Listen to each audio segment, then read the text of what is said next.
Assalamualaikum warahmatullahi wabarakatuh. Perkenalkan, nama saya Radhifa Resa Fahra, NIM 2755160, Prodi Ilmu Kesejahteraan Keluarga, Kontras Tata Boga, jurusan S1 Pendidikan Kesejahteraan Keluarga, Fakultas Pariwisata dan Perhotelan, Universitas Negeri Padang. Kali ini saya akan menjelaskan materi tentang pendidikan kewarganegaraan, konsep dan urgensi PKN. Nah, di dalam materi ini kita akan membahas kenapa pendidikan kewarganegaraan itu perlu diberlakukannya di dalam perguruan tinggi. Yang pertama yaitu karena hancurnya berbagai macam nilai demokrasi yang terjadi pada masyarakat. Yang kedua yaitu terjadinya sikap kemunduran dari nilai toleransi yang terjadi pada masyarakat. Yang ketiga terjadinya sebuah sikap pelemahan yang dimana terjadi pada dalam keluarga. Yang keempat terjadinya sikap praktik korupsi, kolusi, dan nepotisme yang terjadi pada penyelenggaraan pemerintahan. Yang kelima terjadinya sebuah kerusakan pada sistem dan juga kehidupan ekonomi. Yang keenam terjadinya berbagai macam pelanggaran terhadap nilai berbangsa dan bernegara. Selanjutnya yaitu tentang sumber historis, sosiologis, dan politik tentang PKN di Indonesia. Yang pertama, sumber historis. Presiden Soekarno dulu pernah berkata bahwa jangan sesekali meninggalkan sejarah. Hal ini kemudian memiliki sebuah makna di mana setiap sejarah dapat berbagai macam fungsi yang dimana penting dan sangatlah berguna dalam rangka untuk membangun sebuah kehidupan, karena dengan sejarah maka kita akan belajar untuk mengulangi hal yang sama di kemudian hari. Yang kedua, sumber sosiologis, yaitu sosiologi adalah ilmu yang mempelajari kehidupan antar manusia. Dalam kehidupan sosiologis, di dalamnya terdapat latar belakang dan susunan berbagai macam pola dan sebuah kehidupan sosial yang terdapat berbagai macam golongan dan juga kelompok yang ada pada masyarakat.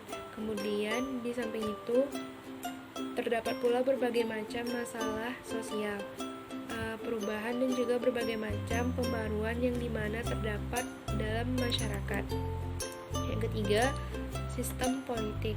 Sumber politis berasal dari fenomena yang terjadi pada kehidupan berbangsa di Indonesia, di mana tujuannya adalah agar kita mampu untuk melakukan formulasi terhadap berbagai macam saran tentang upaya dan juga sebuah usaha yang kemudian akan berguna untuk melakukan perwujudan politik yang ideal dan sesuai dengan nilai Pancasila. Selanjutnya yaitu argumen tentang dinamika dan tantangan PKN. Nah, dinamika perubahan dalam sistem ketatanegaraan dan pemerintahan serta tentang kehidupan yang telah mempengaruhi di Indonesia sejak dahulu.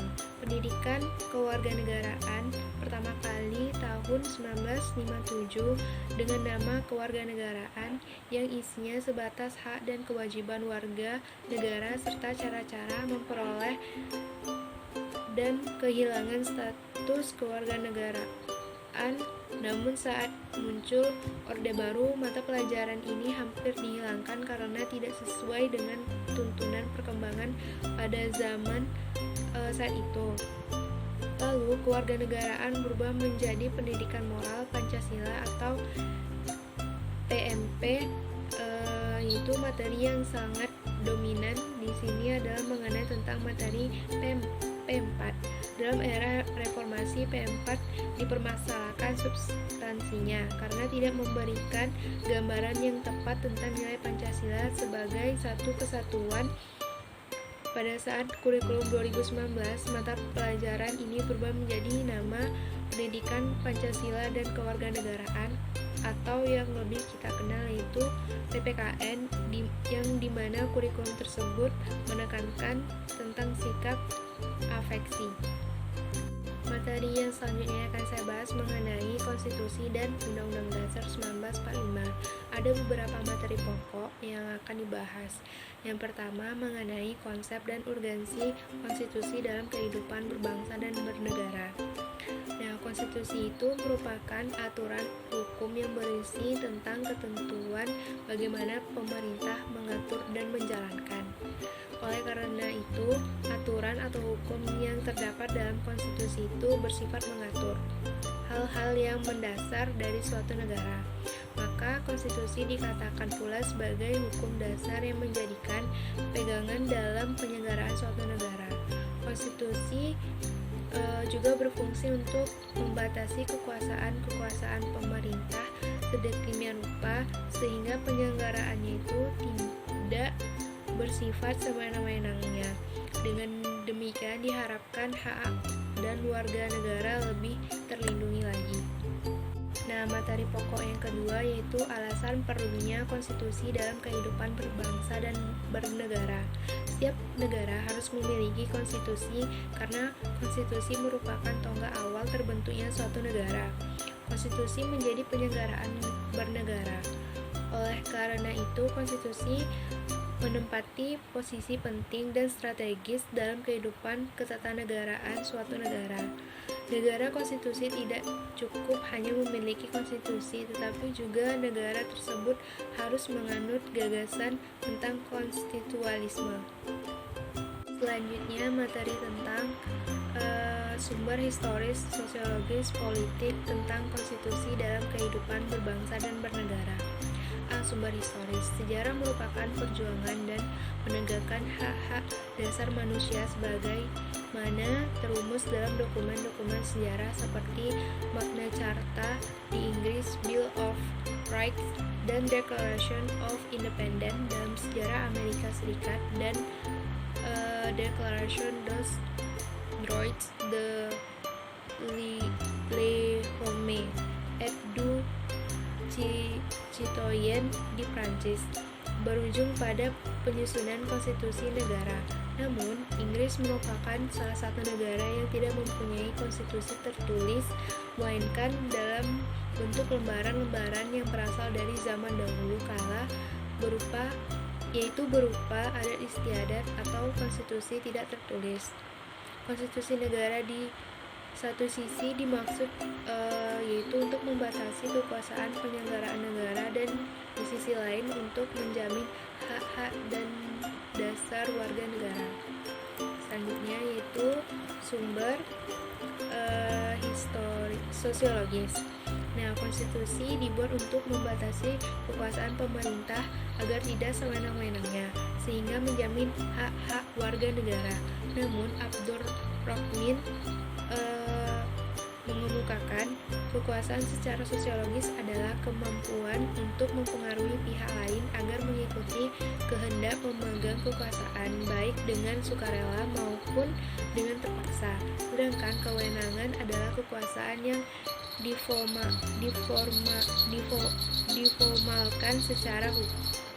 diformalkan baik secara hukum terhadap segolongan orang tertentu maupun terhadap suatu bidang pemerintahan tertentu. Yang ketiga, sumber politik. Sebagai kepala negara, presiden adalah simbol resmi negara Indonesia di dunia dalam menjalin hubungan baik diplomatik, politik, dan sebagainya. Sebagai kepala pemerintahan, presiden dibantu oleh wakil presiden dan menteri-menteri dalam kabinet memegang kuasaan eksekutif untuk melaksanakan tugas-tugas pemerintahan sehari-hari. Nah, materi pokok yang selanjutnya akan saya bahas yaitu mengenai argumen tentang dinamika dan tantangan konstitusi dalam kehidupan berbangsa dan bernegara. Konstitusi di Indonesia yang berlaku hingga saat ini adalah Undang-Undang Dasar 1945 yang berlaku dimulai pada 5 Juli 1959 yang merupakan konstitusi tertulis. Konstitusi di Indonesia mengalami beberapa kali perubahan dan perkembangan, yaitu yang pertama Undang-Undang Dasar 1945 yang berlaku selama 4 tahun pada 8 Agustus 1945 hingga 27 Agustus 1949. Yang kedua, Undang-Undang Dasar RIS yang berjalan sampai 17 Agustus 1950,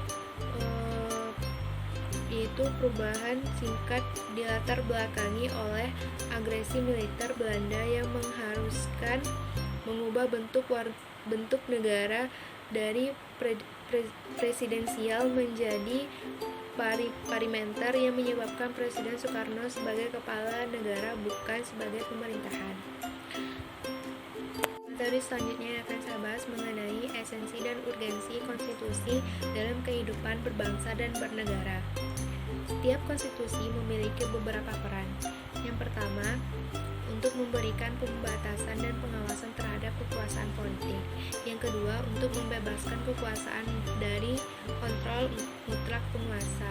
Yang ketiga, untuk membatasi kesewenang-wenangan tindakan pemerintah untuk menjamin hak-hak yang diperintah dan merumuskan pelaksanaan kekuasaan yang berdaulat. Yang keempat, konstitusi bertujuan untuk mengatur organisasi negara dan penyusunan pemerintahan. Yang kelima, konstitusi menjadi ukuran bagi kehidupan berbangsa dan bernegara. Materi yang selanjutnya akan saya bahas mengenai rangkuman tentang konstitusi dan Undang-Undang Dasar 1945. Undang-Undang Dasar merupakan pertama, kumpulan kaidah yang memberikan pembatasan kekuasaan kepada para penguasa. Yang kedua, dokumentasi tentang pembagian tugas dan sekaligus petugasnya dari suatu sistem politik. Yang ketiga, suatu deskripsi dari lembaga-lembaga negara. Yang keempat, suatu deskripsi yang menyangkut masalah hak-hak asasi manusia. Yang kelima, sebagai hukum dasar tertulis atau konstitusi tertulis. Materi selanjutnya mengenai harmoni, kewajiban dan hak negara dan warga negara dalam demokrasi. Ada beberapa materi pokok. Yang pertama, mengenai konsep dan urgensi harmoni, kewajiban dan warga negara dan hak warga negara. Kewajiban dan hak warga negara beserta negara. A. Negara. Satu, negara memiliki hak, yaitu negara berhak untuk dipatuhi serta ditaati berupa aturan yang telah ditetapkan pemerintah dan sesuai hukum yang berlaku. Negara berhak dibela oleh warga negara dalam keadaan apapun. Negara menguasai bumi, air, serta kekayaan yang terkandung di dalamnya untuk digunakan sebesar-besarnya untuk memenuhi kepentingan rakyat Indonesia. Sedangkan yang kedua, kewajiban yang dimiliki warga negara yaitu kewajiban untuk menyejahterakan rakyatnya, menjamin dan terselenggaranya keadilan dalam hukum dan pemerintahan, yang menjamin hak asasi manusia, menjamin kebebasan beragama, memberikan jaminan dan perlindungan sosial bagi rakyatnya, terselenggaranya pendidikan nasional dan kesehatan bagi rakyatnya, menjamin pekerjaan dan kehidupan yang layak bagi warga negaranya, menjamin kebebasan berpendapat, berkumpul, dan berserikat bagi rakyatnya, dan mengembangkan kebudayaan nasional. Sementara yang B, warga negara. Hak warga negara yang tercantum dalam Undang-Undang Negara Republik Indonesia tahun 1945 adalah sebagai berikut. Yang pertama, pasal 27 ayat 2, yaitu tentang yang berbunyi hak atas pekerjaan dan penghidupan layak bagi kemanusiaan. Yang kedua, pasal 27 ayat 3, hak untuk ikut serta dalam upaya pembelaan negara. Yang ketiga, pasal 29 ayat 2 yang berbunyi hak untuk memeluk agamanya masing-masing dan beribadah menurut agama dan kepercayaannya. Yang keempat, pasal 30 ayat pertama yang berbunyi hak untuk ikut serta dalam usaha pertahanan dan keamanan negara. Yang kelima, pasal 30 ayat 1 yaitu hak untuk mendapatkan pendidikan.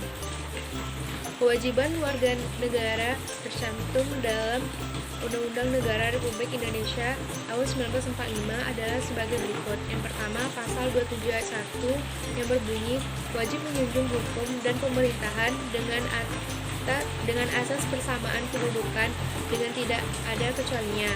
Yang kedua, pasal 27 ayat 3 yaitu wajib ikut serta dalam upaya pembelaan negara. Yang ketiga, pasal 28J ayat 1 yang berbunyi wajib menghormati hak asasi manusia orang lain dalam tertib kehidupan bermasyarakat, berbangsa dan bernegara.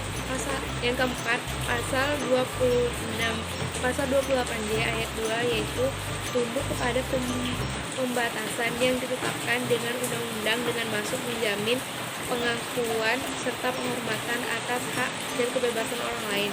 Yang kelima, pasal 30 ayat 1 yang berbunyi ikut serta dalam usaha pertahanan dan keamanan negara. Materi pokok bahasan yang kedua mengenai sumber historis, sosiologis, politik, dan harmoni kewajiban hak warga negara dan warga negara. Yang pertama, sumber historis. Secara historis, perjuangan penegakan hak asasi manusia terjadi di dunia barat, Eropa, yaitu adalah John Locke yang merupakan filsuf Inggris pada abad ke-17 yang pertama kali merumuskan adanya hak alamiah yaitu natural right yang melekat pada setiap diri manusia, yaitu hak atas hidup, hak kebebasan, dan hak memilih. Yang kedua, sumber sosiologis. Akhir-akhir ini kita menyaksikan berbagai gejolak dalam masyarakat yang sangat memprihatinkan, yaitu munculnya karakter buruk yang ditandai kondisi kehidupan sosial budaya kita yang berubah sedemikian drastis dan fantastis. Bangsa yang sebelumnya dikenal penyabar, ramah, penuh sopan santun, dan juga pandai berbahasa basi menjadi pemarah, suka mencaci, pendendam, penyerang antar kampung dan suku dengan tingkat kekejaman yang sangat ekstrim dan sangat biadab. Bahkan yang lebih tragisnya yaitu anak-anak yang sekarang yang masih duduk di bangku sekolah pun dapat saling menyakiti. Yang ketiga, sumber politik. Sumber politik yang mendasari dinamika kewajiban dan hak warga negara dan warga negara Indonesia adalah proses dan hasil perubahan Undang-Undang Negara Republik Indonesia 1945 yang sesuai di era reformasi. Pada awal era reformasi atau penegakan atau pertengahan 1998 muncul berbagai tuntutan reformasi di masyarakat. Tuntutan tersebut disampaikan oleh berbagai komponen bangsa, terutama oleh mahasiswa dan pemuda. Selanjutnya adalah materi terakhir, pokok yang ketiga yang akan saya bahas mengenai rangkuman tentang harmoni, kewajiban, dan hak negara dan warga negara. Hak adalah kuasa untuk menerima atau melakukan sesuatu yang semestinya diterima atau dilakukan melulu oleh pihak tertentu dan tidak dapat oleh pihak lain manapun, juga yang pada dasar prinsipnya dapat dituntut secara paksa olehnya. Sedangkan wajib adalah beban untuk memberikan sesuatu yang semestinya dibiarkan atau diberikan melulu oleh pihak tertentu dan tidak dapat oleh pihak lain manapun yang pada prinsipnya dapat dituntut secara paksa oleh yang berkepentingan. Selanjutnya yaitu contoh-contoh praktis kewarganegaraan. Yang pertama, persatuan dan kesatuan. Perilakunya itu berteman dan menghormati teman yang berbeda suku, bangsa, dan agama. Dampaknya menjalin persatuan dan kesatuan yang kuat. Solusinya mempererat hubungan persatuan dan kesatuan dengan pentas seni dari berbagai macam suku bangsa di kampung. Yang kedua, toleransi. Perilakunya tidak memilih-milih teman dalam bergaul. Dampaknya memiliki banyak teman. Solusinya mempererat pertemanan di masyarakat, di sekolah, dan di lingkungan sekitar. Yang ketiga, gotong royong. Perilakunya itu seperti kerja bakti di kampung untuk membersihkan lingkungan. Dampaknya kampung menjadi lebih bersih dan terawat. Solusinya kerja bakti di kampung dilakukan setiap sebulan sekali. Yang keempat, rela berkorban. Perilakunya rela berkorban untuk kepentingan bangsa dan negara. Dampaknya bangsa dan negara menjadi lebih maju. Solusinya belajar lebih rajin agar bisa berbakti pada bangsa dan negara. Yang kelima, koperasi, yaitu perilakunya membuat koperasi sekolah. Dampaknya belajar bekerja sama dalam bidang ekonomi. Solusinya membuat kantin sekolah. Demikianlah hasil presentasi saya. Mohon maaf apabila saya banyak melakukan kesalahan. Saya akhiri presentasi ini. Assalamualaikum warahmatullahi wabarakatuh.